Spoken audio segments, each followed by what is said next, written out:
Próximo vamos a nuestra Biblia a Gálatas 5, 22 y 23. Gálatas 5, 22 y 23. Todos saben que estamos viendo la serie El fruto del Espíritu. O todos no, los que visitan hoy. Estamos desde ya hace varios miércoles viendo la serie. Bueno, el estudio que me ha permitido hacer de la palabra, el estudio de la palabra, hablando del fruto del Espíritu. Y vamos a ver el octavo elemento del fruto del Espíritu. ¿Cuál es ese? ¿Cuál es el octavo elemento del fruto del Espíritu? ¿Qué? La mansedumbre. Una virtud que está en vía de extinción en nosotros, porque en Dios no. Bien, vamos a orar y vamos a darle gracias al Señor. Amado Padre, te damos gracias en esta noche, Señor, por ese tiempo que nos permite estar aquí. Gracias por los hermanos que nos acompañan esta noche. Pedimos que tu palabra, que es viva y eficaz, obre en nosotros, Señor. Gracias, hermanos, Padre, en el nombre de Jesús. Amén. Bien, hermanos, Gálatas 5, 22 y 23 dicen: más el fruto del Espíritu es amor, gozo, paz, paciencia, benignidad, bondad, fe, mansedumbre, templanza. Contra tales cosas no hay ley. No son 9 frutos, es uno, que se compone de 3 elementos. Pero vamos a ver el penúltimo elemento del fruto del Espíritu, que se llama mansedumbre. Ya hemos visto 7 de estos 9 elementos que conforman él, no los, sino el fruto del Espíritu. Recordemos primero amor, es el amor de Dios manifestado en la entrega de su Hijo, nuestro Señor Jesucristo, como propiciación, 1 Juan 4, 10, como sacrificio satisfactorio de las demandas de la justicia divina, para hacernos el mayor bien que pudiéramos recibir. ¿Cuál es el mayor bien que un mortal puede recibir? Una casa, un carro, ir a Hawái, ir a Orlando. ¿Cuál es el mayor bien que un cristiano puede recibir? La salvación en Cristo. La salvación eterna en Cristo. Dios nos amó y derramó su amor en nosotros para que pudiéramos amarle. Miren cómo es Dios. Dios nos amó, derrama su amor en nosotros para que nosotros podamos amarle, obedeciendo su palabra, y como parte de la obediencia a su palabra podamos amar a los demás. Como dice el Señor en Juan 13, 34, 35, cuando hizo un mandamiento nuevo doy, que os améis unos a otros como Él nos amó. Este es el primer elemento del fruto del Espíritu, y es ese elemento que no era propio de nosotros, sino que es propio de Dios, que nos introdujo en una relación de amor ¿con quién? Con Dios. ¿Quién de aquí amaba a Dios antes de que lo amara? Antes de que Dios lo amara. Nadie, dice la Biblia. Primera de Juan 4 dice: nosotros le amamos a Él porque Él nos amó primero. Porque Él nos amó primero. De manera que el amor de Dios, no nuestro, nos introdujo en una relación de amor con Dios. Ahora, ¿qué pasaría si en lugar del amor Dios hubiera descargado su justicia sobre nosotros? Estaríamos fritos, como decía mi abuela, en la quinta paila. ¿Cierto? O si Dios hubiera descargado su santidad en nosotros, seríamos destruidos en su presencia, porque delante de Él no habrá nada inmundo. Pero Él nos amó, y en lugar de descargar su justicia y su santidad, ¿qué descargó? Su amor. Su amor. Él nos amó de tal manera, como dice Juan 3:16, de tal manera que para no descargar su justa demanda sobre nosotros, lo hizo sobre quién? Sobre su Hijo. Y el amor de Dios en nosotros sostiene y vitaliza las demás virtudes, como dice Pablo en 1 Corintios 13, 1 al 3, donde dice que cualquier otro elemento del fruto del Espíritu, sin amor, nada es, no sirve. Usted puede tener parte, si no, no sirve para nada. Puede tener fe, como dice Pablo, que mueve las montañas, pero si no ama, no sirve para nada. Esa fe no es nada. Segundo, el gozo. El gozo lo experimentamos cuando recibimos la salvación. David dice en el Salmo 51:12, allí en la oración que él hace de la confesión de sus pecados, le pide a Dios que le devuelva ¿qué? El gozo de la salvación. De manera que el gozo se obtiene con la salvación. Y en Lucas 15:10, allí encontramos al Señor Jesucristo en las parábolas de la oveja perdida, de la moneda. Dice que hay gozo delante de ¿quién? De los ángeles. De los ángeles. No gozo de los ángeles. Entonces, miren eso. Dice que hay gozo delante de los ángeles. O sea, que no son los ángeles los que se gozan, sino que el gozo está delante de ellos. Así que ¿quién es el que se goza? Dios es el que se goza.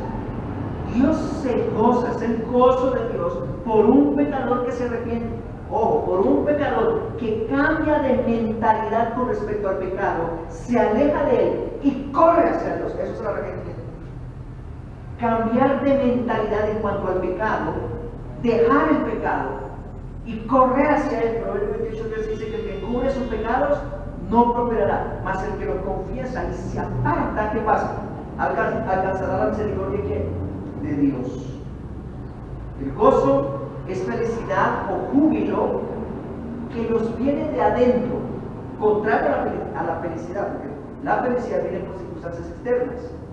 Me dijeron bonito, me gané el año, me celebraron un cumpleaños, qué rico, estoy feliz. Pero el gozo viene de adentro y es producido por el Espíritu Santo, que como decía hace un momento, se origina con la salvación, cuando recibimos el amor de Dios en Cristo. Mis hermanos, ¿quién no se ama al sentirse amado por quien ama? Perdón, ¿quién no se goza cuando se siente amado por quien ama? Por el objeto amado. Imaginemos, yo me siento gozoso al saber que Dios me amó y que envió a su Hijo para tomar mi lugar en la cruz. Y de esa manera, yo llegaré a ser el objeto de su amor. Eso causa gozo. Ahora, si miramos el Salmo 51, podemos ver que el gozo se opaca por el pecado. ¿Qué perdió David cuando pecó? El gozo de la salvación. El gozo se pierde con el pecado. ¿Con qué clase de pecado? Con cualquier pecado. Pero se mantiene en el cristiano y aumenta a medida que estrechamos nuestra relación con Dios, obedecemos su palabra, como dice el Salmo 119:11. Por heredad he tomado tus testimonios para siempre, porque son el gozo del corazón. ¿Te gozas en la palabra? El pecado trae aflicción, las actitudes de nuestros seres queridos también, las pruebas, pero si estamos en el Señor, si estamos obedeciendo su palabra, aún en esas aflicciones vamos a experimentar gozo, como dice Santiago 1:2. Hermanos míos, tenéis por sumo gozo cuando os halléis en diversas pruebas. Tercer elemento, paz. Solo los verdaderos cristianos experimentamos la verdadera paz. Esta es recibida por nosotros, esta es experimentada por nosotros cuando recibimos la salvación y la justificación por la fe. Cuando recibimos la salvación y la justificación por la fe en Cristo, como dice Romanos 5:1. Justificado por la fe, tenemos que paz para con Dios por medio de nuestro Señor Jesucristo. Recibimos la paz de Cristo, Juan 14:27, una paz que es diferente a la paz que el mundo da y que mantenemos cuando nos ocupamos en el Espíritu, cuando tenemos nuestra mente y nuestra intención del corazón a someternos a la guía del Espíritu Santo, cuando intencionalmente centramos nuestra vida en Dios y en su palabra. como dice Romanos 8:6. Porque el ocuparse de la carne es muerte, pero el ocuparse del Espíritu, el centrar nuestra intención, nuestro deseo en agradar al Espíritu Santo, es vida y ¿qué? Paz. Eso dice Romanos 8:6. Cuarto elemento, paciencia. Tener un largo temperamento para con los demás. Amor, gozo y paz conllevan la paciencia. Amor, gozo y paz conllevan la paciencia. Si uno de estos falla, sobre todo el amor, no hay paciencia. El amor es paciente, dice 1 Corintios 13. El amor es paciente. El amor o la paciencia es ese largo temperamento para soportar a los demás. No es una simple resignación. Ay, me tocó soportar. No, eso no es la paciencia. La paciencia es soportar por amor al Señor primeramente, al prójimo, aún a los que son difíciles de soportar. Benignidad. Nosotros los creyentes hemos recibido la benignidad del Señor. No éramos benignos, teníamos un tumor maligno, el pecado. Pero, mis hermanos, hemos recibido la benignidad del Señor, el bien de la salvación. Por tanto, debemos hacer bien a los demás como el resultado del amor de Dios obrando en nosotros. Bondad, sexto, ser amables con los demás, haciéndoles el bien. El séptimo, la fe. Cristo es el autor y consumador de la fe. Cristo es el objeto de nuestra fe. Él llevó a cabo el acto de fe, ¿cuál? La cruz, su muerte y resurrección. Él consumó ese acto de fe en la cruz. Mis hermanos y amigos, ninguno es salvo por otro medio distinto a la fe en Cristo. Ninguno puede ser salvo por otro medio distinto a la fe en Cristo, en su persona y en su obra en la cruz del Calvario. Ahora, la fe la alimentamos con la palabra. Romanos 10:17, la fe es por el oír por la palabra de Dios. A medida que nosotros leemos la palabra, a medida que nosotros oramos para poder entender la palabra bajo la guía del Espíritu, más va a ser fortalecida nuestra fe. Y más dependientes vamos a ser de Dios, porque cuando uno conoce a una persona, más dependiente se vuelve de Dios en este caso. Y más fieles nos vamos a volver. Eso significa fidelidad a Dios. La fe o la fidelidad se evidencia por la obediencia a la palabra. Santiago 2:14-26, Pablo dice: muéstrame tu fe por tus obras. No me digas que tienes fe si no obedeces a Dios. No me digas que tienes fe si no amas a tu prójimo.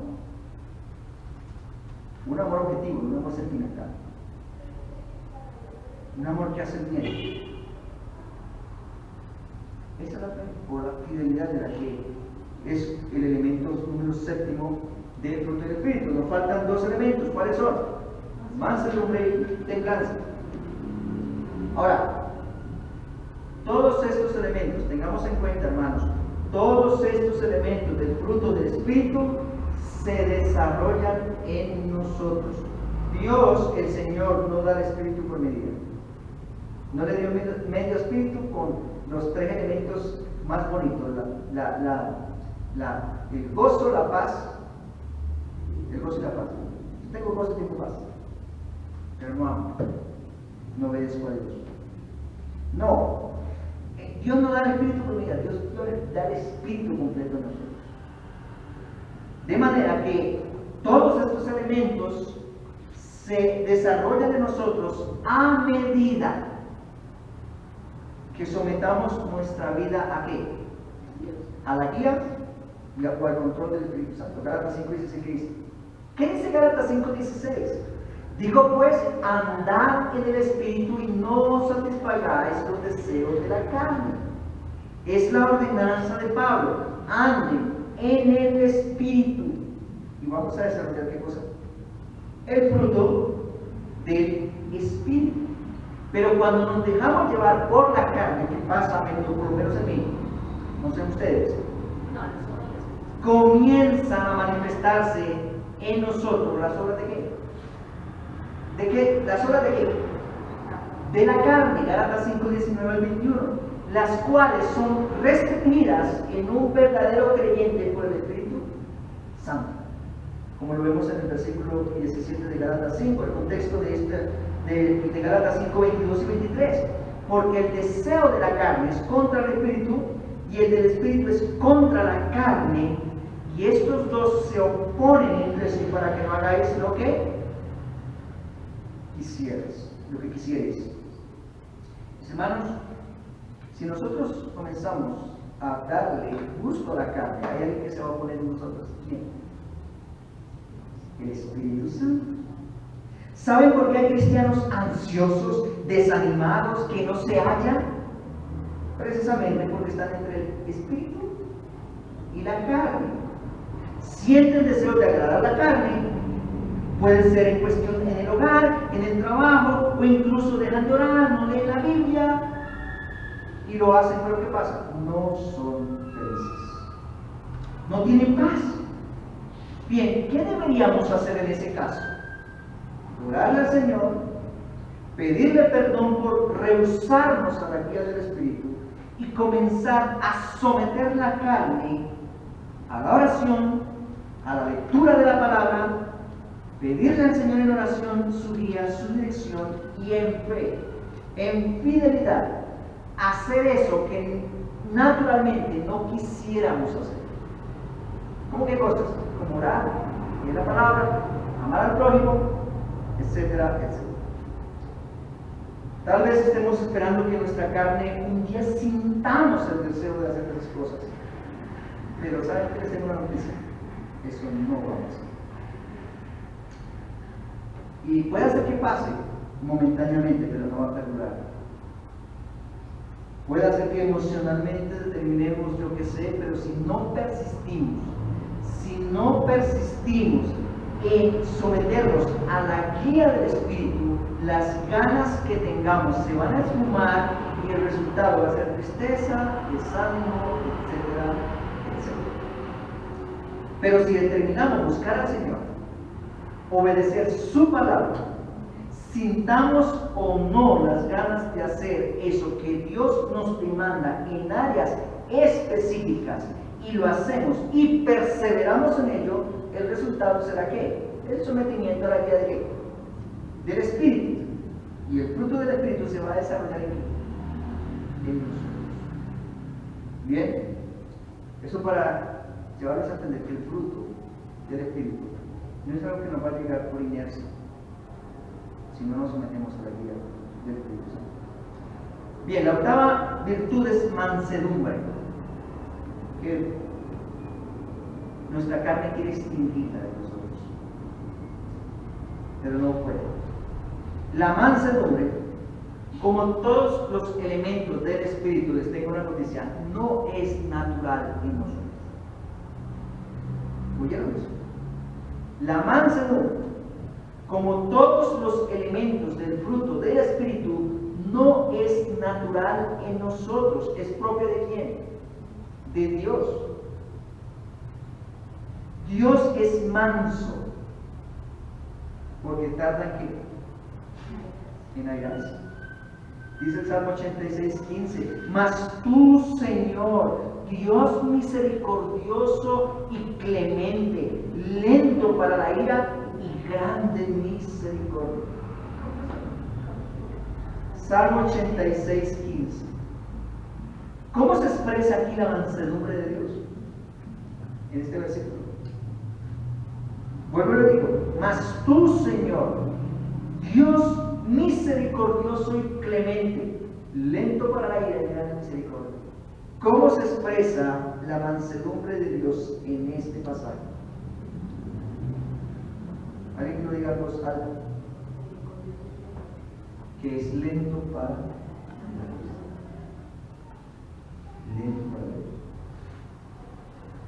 El Señor Jesucristo dice de sí mismo que es manso y humilde de corazón, Mateo 11:29. Allí dice el Señor, llevad mi yugo sobre vosotros y aprended de mí, que soy manso y humilde de corazón, y hallaréis descanso para vuestras almas. ¿El Señor es qué? Manso.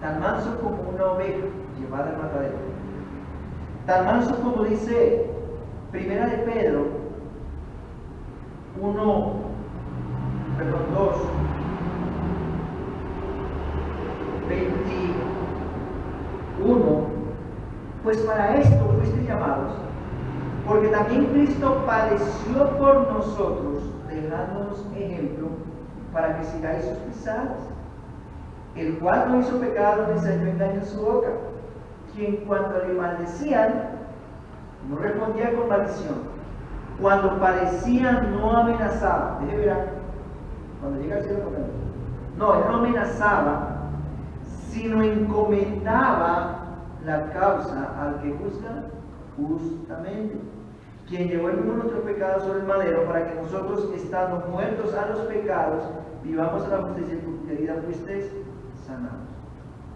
¿Sabe quién tenía derecho de quejarse? ¿Sabe quién tenía derecho de airarse? De airarse y ejercer justicia. Porque la Biblia dice que airaos no pequéis, no se ponga sobre los ¿no? Pero que pudiera airarse y ejercer justicia sobre aquellos que le estaban escarneciendo Cristo. ¿Por qué? Porque el mismo versículo lo dice, que él no tenía pecado. Cuando nos tratan mal, cuando nos ofenden, es porque nosotros previamente, posiblemente hemos ofendido, hemos hecho algo ofensivo al Señor. Y pelea, ya no necesita. Pero el Señor no hizo eso. Él no tenía pecado, ni se halló engaño en su boca, pero cuando le maldecían, él era manso. Manso y humilde de corazón.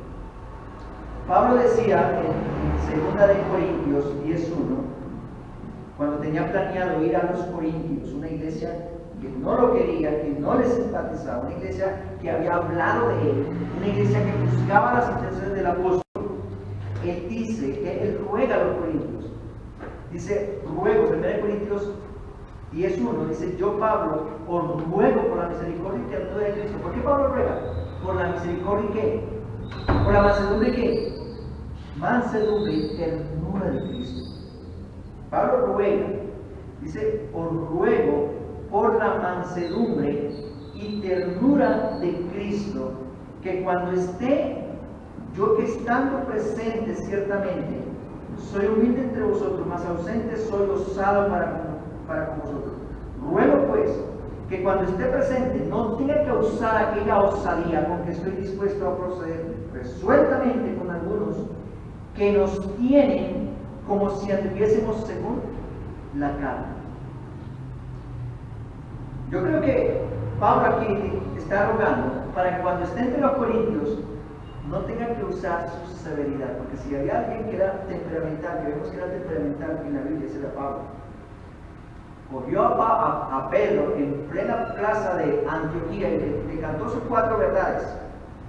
Y cuando el sumo sacerdote le manda a golpear, dice, ¿por qué me golpean para intranquilizar? Me mandas a golpear. Así que Pablo, yo creo que en 2 Corintios 11 y 2, Pablo sabía que él podía salirse de casillas cuando fuera a Corintio a estos hermanos que lo estaban acusando de tener intenciones, malas intenciones con ellos. Y él ruega al Señor para que él no confiara en sí mismo y comenzara a actuar con rudeza. Él ruega por la mansedumbre de Cristo para identificarse con él, y a través de Cristo, cuando él llegara a estos hermanos de Corinto, él actuará con mansedumbre. Pablo no era tan manso, pero él pide por mansedumbre. Nosotros no debemos confiar en nosotros mismos, debemos rogar al Señor por la mansedumbre. La Biblia habla de 2 hombres mansos que han existido sobre esa tierra. El primero de ellos, no por orden en la Biblia, sino por persona, por personalidad, ¿es quién? Cristo. Cristo. Él dice que es manso. Por ser Dios, Él es manso. Vemos que la mansedumbre es una cualidad propia ¿de quién? De Dios. Así que por Cristo ser Dios, la segunda persona de la Trinidad, Él es manso. Su mansedumbre es perfecta porque es parte de su naturaleza. Aunque, si ustedes ven en los evangelios, pasajes como Marcos 3:5, allí vemos que el Señor se indignó con los que lo acechaban.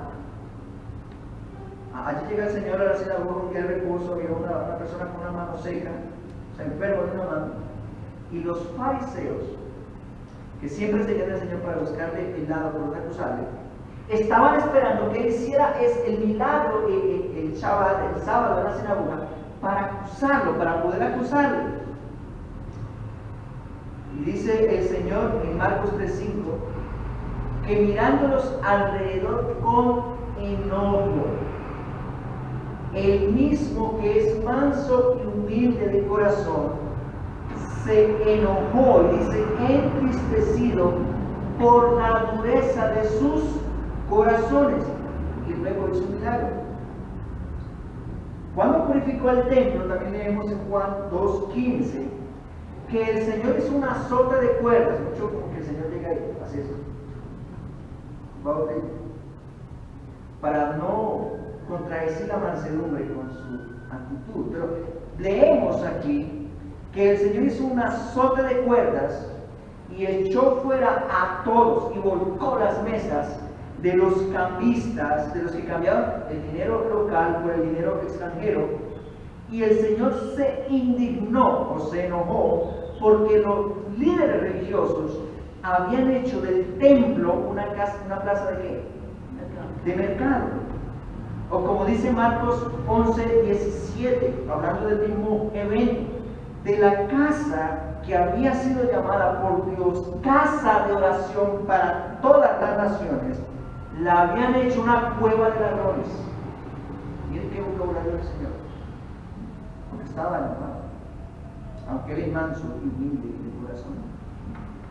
El Señor es manso y humilde de corazón, es cierto, pero también es justo y se indigna por el pecado de los hombres.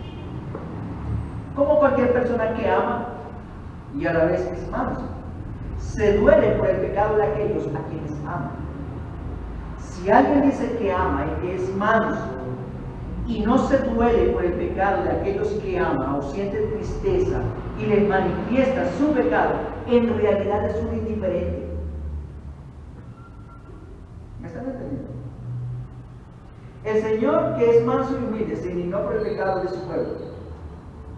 Si alguien dice que ama y que es manso y no se duele por el pecado de aquellos que ama o siente tristeza y le manifiesta su pecado, en realidad es un indiferente. No está mostrando amor, porque el amor no se goza de la injusticia, y además la indiferencia ante los demás es un pecado. El otro hombre de quien habla la Biblia como manso, ¿quién fue? Moisés. Esto lo encontramos en Números 12:13. Dice que aquel varón Moisés era muy manso, más que todos los hombres que había sobre la tierra. Ahora, nosotros tenemos que tener claro que a diferencia del Señor Jesucristo, Moisés no siempre fue tan manso. No debemos ponerlos a los dos en el mismo nivel. Cristo es Dios, Moisés era tan solo un hombre.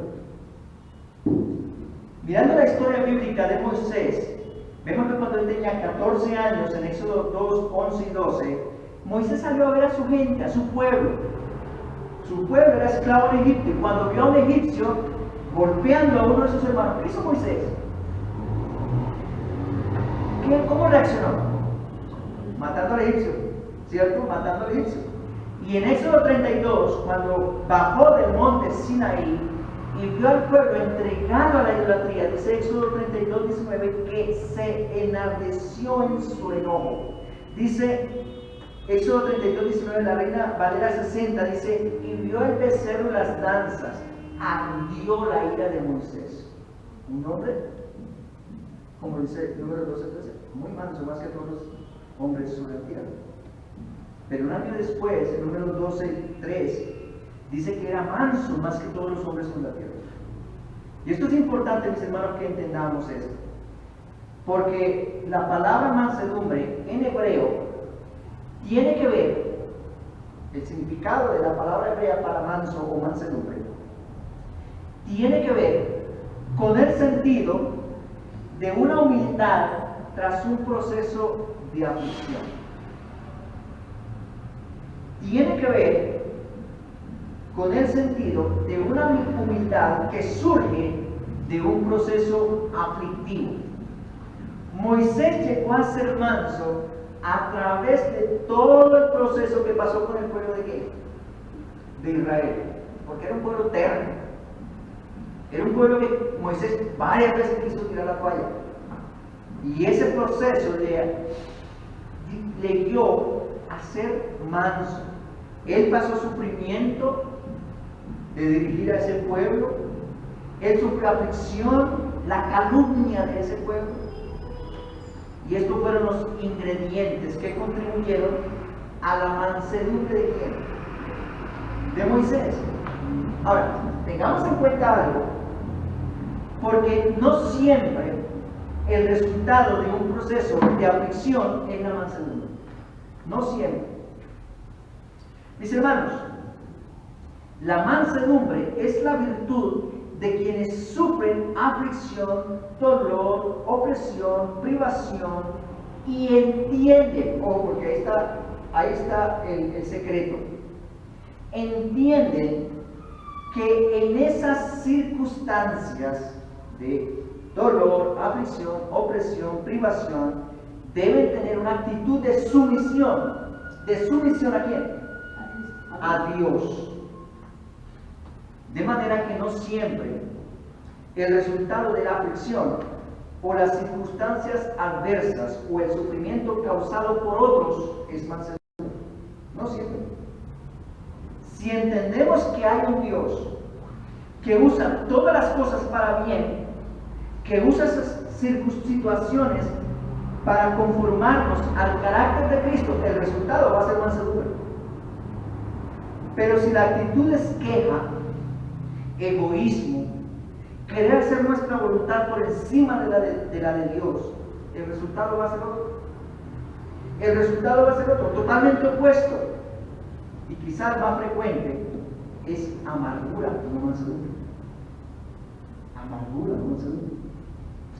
Bien, la mansedumbre, según la definieron los griegos, es la virtud en el término medio entre dos extremos, entre la ira excesiva y el no enojarse por nada, el ser frío a las afecciones que sufren los demás, como la injusticia, la violación de niños, la corrupción, etc.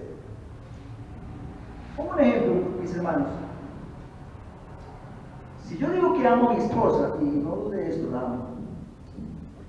Si yo digo que amo a mis hijos, pero no siento repulsión cuando escucho de una persona que viola a un niño, no siento nada. Si para mí eso es como si fuera algo normal, entonces en realidad no estoy amando. Aunque diga que es porque soy manso que no actúo de esa manera, no estoy amando, estoy siendo indiferente, y eso no es mansedumbre. La mansedumbre es el término medio entre la ira excesiva y el no hacer nada. Lo que se puede llamar hoy en día como llaman carácter. No se tiene un carácter impresionante. Un carácter pecaminoso no, un carácter manso. Pues, o sea, tomar las ciertas decisiones con carácter de lo que no es bueno y lo que es bueno. Ok, sí, bien.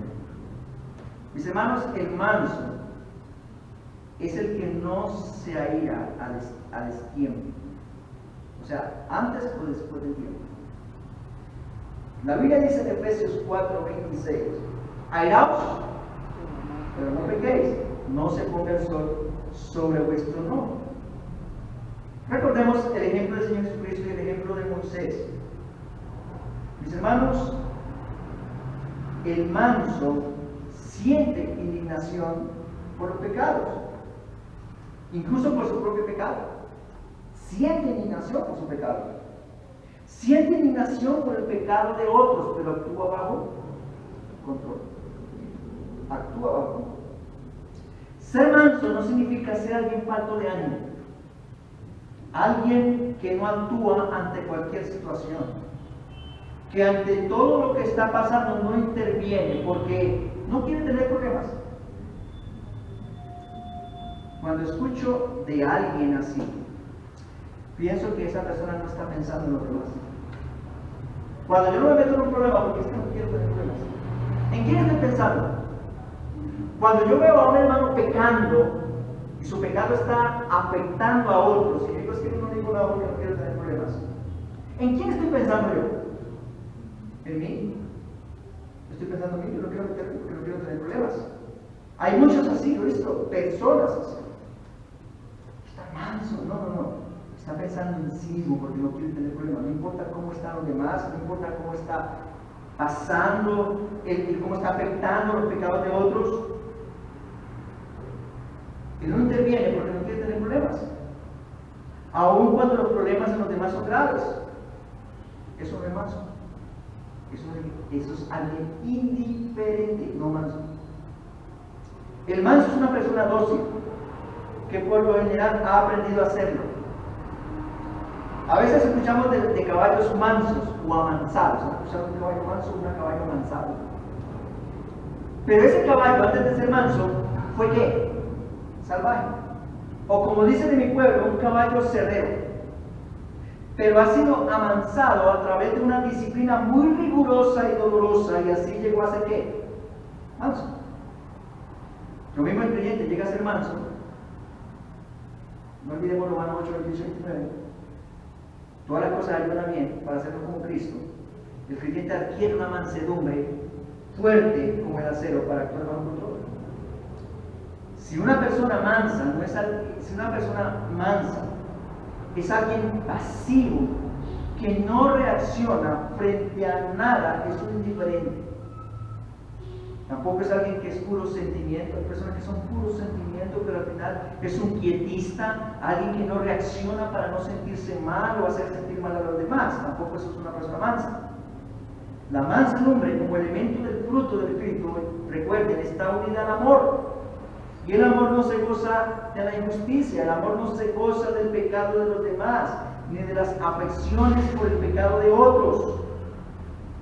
Mis hermanos, la mansedumbre es fuerza bajo control. Yo cuando estoy apretando una tuerca, a veces me excedo, o apretando un tornillo, a veces me excedo en la fuerza. Y paso de fuerza y resulta que daño la rosca.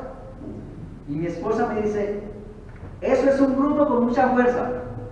Perdón, no así. Eso es usar fuerza bruta. No un bruto con mucha fuerza. Eso es usar fuerza bruta. Eso es emplear la fuerza bruta. Pero la mansedumbre es fuerza bajo control. La mansedumbre es fuerza bajo control. Moisés llegó a ser manso más que todos los hombres sobre la tierra, pero en su momento, en el momento, fue un hombre decidido que se airó, aún después del número 12, cuando fue necesario, pero actuó bajo control. De manera que la virtud de mansedumbre, que es producida por el Espíritu Santo en el creyente, no es indiferencia, no es no decir nada ni hacer nada. Es controlarse, no airarse antes de tiempo, es controlar las emociones, pero ser decidido y en mansedumbre tratar con el pecado de los demás, aún más cuando se trata del suyo. ¿Qué dice Gálatas 6:1? Que si alguien es sorprendido de algún pecado, debemos ir restaurando con qué? Con espíritu de mansedumbre, con una actitud de mansedumbre. Y puede ser que la persona no sea restaurada, no quiere la restauración por su obstinación, por su terquedad en el pecado. Algo que el Señor también dice, que se le debe iniciar un proceso de ¿qué? De disciplina. Y si durante el proceso, Mateo 18, 15 al 17, y si durante el proceso de disciplina, que debe ser en mansedumbre, no pasividad, no indiferencia, si en ese proceso de disciplina la persona no acepta su pecado, se le debe tener finalmente por qué? Incrédulo. Mis hermanos, la mansedumbre es la virtud que produce el Espíritu Santo, que está entrelazada con las demás virtudes del fruto del Espíritu, que son amor, gozo, paz, paciencia, benignidad, bondad, fe y templanza. Y su propósito, estas virtudes, es que nosotros desarrollemos las virtudes de Cristo, quien es manso y humilde de corazón, pero que se indignó por el pecado de su pueblo. Nuestro deseo, mis hermanos, debe ser más semejantes a Cristo. Y esto es posible a través de la guía y el control del Espíritu Santo, quien desarrolla en nosotros las virtudes que son el carácter de nuestro Señor Jesucristo. Que el Señor nos ayude a que seamos equilibrados, a que seamos mansos, no pasivos, no indiferentes, sino que actuemos con mansedumbre. Vamos a orar. Amado Padre, te damos gracias en esta noche, Señor, por este tiempo. Pedimos que tu palabra nos inste a actuar con mansedumbre. Gracias te damos. Llévanos a nuestros hogares, en el nombre de Jesús.